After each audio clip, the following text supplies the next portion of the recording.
ओए कहाँ है ये? आज तो छोड़ूंगी मैं इसको। डेली का ड्रामा बना रखा है इसने। कोमल, तुम्हें कितनी बार समझाया मैंने, अपने घर का कूड़ा बालकनी में मत फेंका करो। तुम्हें समझ में नहीं आता क्या? हर रोज कुछ ना कुछ तमाशा करती रहती हो। पड़ोसी हो तो इसका मतलब ये नहीं कि तुम्हारी हर गलती बर्दाश्त करे। अच्छा ये होगा कि अपनी आदत सुधार लो। अच्छा तो अब तुम मुझे तमीज सिखाओगी? पहले अपने घर को जाकर संभालो, फिर दूसरों को तमीज सिखाना। हर बात का तमाशा बनाकर रख देती हो। मुझे मत सिखाओ कि पड़ोसी कैसे रहते हैं। तमाशा मैंने बनाया कि तमाशा तुमने बनाया है? कभी पानी फेंकती हो, कभी कूड़ा फेंकती हो। और मेरा घर है, कोई कूड़ेदान नहीं है। और जब तक तुम किसी से लड़ो ना तब तक तुम्हें चैन नहीं मिलता। आहा, और तुम्हें क्या मिलता है? दूसरों घर में झांकना और दूसरों से जलना। और ये गली है, मैं यहीं पे कूड़ा फेंकूंगी और कूड़ा वाला आता है लेकर जाता है। तुम क्यों मिर्ची लगती है? अच्छा तुम समझते क्यों अपने आप को? उल्टा चोर कोतवाल को डांटे। लग गई ना। ए जे देखिए ना कैसे बदतमीजी करती है मेरे से। बस यार वन्नू, रोज का हो गया तुम्हारा। अरे कितनी बार समझा चुका हूं कि पड़ोसी से लड़के कोई भी नहीं जीत सकता, लेकिन नहीं, तुमको तो हर चीज में जीत चाहिए ना। अरे तुम्हें कितनी बार समझा चुका हूं, इंसान अपने व्यवहार से ऊंचा होता है, अपनी आवाज को ऊंचाई से नहीं। आपको हमेशा मेरे में ही गलती क्यों दिखाई देती है? आपको ये क्यों नहीं दिखाई देता है कि ये लोग अपने घर का कूड़ा हमेशा बालकनी में डाल देते हैं? आज तो ये लोग बालकनी में फेंक रहे हैं, कल हमारे घर में फेंकेंगे। आज अगर मैं चुप रह गई ना तो कल से ये हमारे सर पर नाचेंगे। और अपने सम्मान के साथ मैं बिल्कुल समझौता नहीं कर सकती। कोमल चलो अंदर चलो, बात बढ़ाने से कुछ नहीं मिलेगा। और जिसको लड़ना होगा ना आकर मेरे से लड़ ले। नहीं जी, आज पूरी बात होकर रहेगी। हर बार हम ही गलत ठहराए जाते हैं। ये लोग जैसे कोई गलतियां नहीं करते। मोहन, मैं तुझे बहुत अच्छा पड़ोसी मानता था, लेकिन अब मुझे समझा कि तेरे घर में रोज लड़ाई होती क्यों है। अरे जब औरतें दूसरे औरतों की इज्जत ना करें ना तो ऐसे घर में तांडव मचता है। और एक बात और, आज के बाद से मैं तेरे घर में कदम नहीं रखूंगा और तू भी मेरे घर में आ मत जाना। अगर यही फैसला तुम्हारा है ना तो मुझे मंजूर है, लेकिन एक बात याद रखना, रिश्ता तोड़ना आसान होता है और वही रिश्ता जरूरत पड़ने पर याद आती है।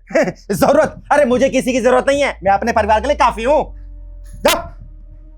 वन्नू, हाँ। आज के बाद से इनके घर में कोई भी इंसान ना हमारे घर के अंदर नहीं आना चाहिए। अगर कोई दरवाजे पे भी आता है ना तो कुंडी लगा देना, ठीक है? आप चिंता मत कीजिए, मैं भी कसम खाती हूँ आज के बाद से इनके घर की तरफ पलट के भी नहीं देखूंगी। और वैसे भी इन लोगों से कोई रिश्ता ही नहीं रखना हमें। चलिए आपको लेट हो रहा है, ऑफिस के लिए निकलना है। चलिए चलिए चलिए आप आज चलिए, मैं आ रही हूँ।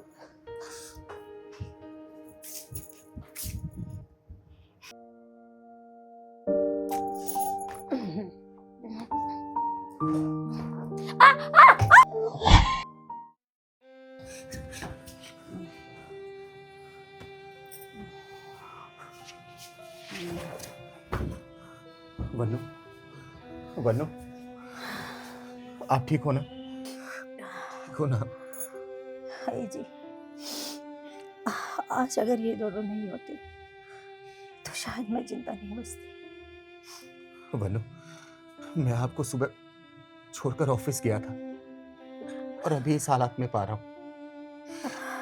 मैंने सुबह मोहन को बोल दिया था आज से मेरे घर के अंदर मत आना, लेकिन अगर आज ये दोनों नहीं आते ना तो मैं अपनी वन्नू को वापस नहीं पाता। मुझे ऐसा लग रहा था ना कि मैं सारा काम अकेले कर सकता हूँ, लेकिन नहीं, मैं बहुत गलत था, बहुत गलत। हर इंसान हर काम अकेले नहीं कर सकता, उसको किसी न किसी की जरूरत जरूर पड़ती है। मुझे माफ कर दीजिए, आप माफ कर दीजिए। वन्नू आराम से, आराम से।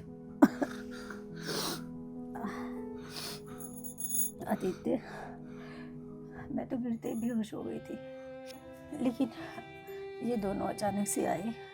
मोहन ने मुझे उठाया, कोमल ने मुझे संभाला।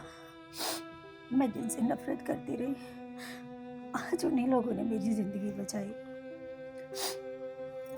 मैं छोटी छोटी बातों को हमेशा बड़ा बनाती रही और इंसानियत को पीछे छोड़ दिया। प्लीज मुझे माफ कर दीजिए। ऐसा मत बोले दीदी, माफी मत मांगिए। पड़ोसी तो पड़ोसी के काम आते हैं। मोहन, मैंने तुम्हें गलत समझा, तुम्हें अपना दुश्मन बना लिया था, लेकिन तुमने मेरी पत्नी की जान बचाकर ये साबित कर दिया ना कि रिश्ते खून से नहीं बल्कि दिल से बनते। मैं हाथ जोड़ के माफी मांगता हूँ तुमसे, माफ कर दो मुझे। और हाँ, वादा करता हूँ आज के बाद से हमारे बीच में कभी भी विवाद नहीं होगा, कभी भी नहीं होगा। और भाभी, आप भी माफ कर दीजिए मुझे, माफ कर दीजिए। आदित्य, लोग कहते हैं कि पड़ोसी एक दूसरे से जलते हैं, ये सच है, लेकिन सिर्फ खुशियों में। लेकिन जब दुख आता है ना तो सबसे पहले दरवाजा खोलने वाले पड़ोसी ही होते हैं। आज हम आए हैं, कल तुम आ सकते हो मेरे काम। बिल्कुल, ये सत्य है और यही रिश्ता और यही इंसानियत है। अगर ये बात सारी दुनिया समझ जाए ना, तो पड़ोसियों से जो इतने झगड़े होते हैं ना, वो बहुत कम हो जाएंगे। बात सत्य है कि नहीं? बिल्कुल।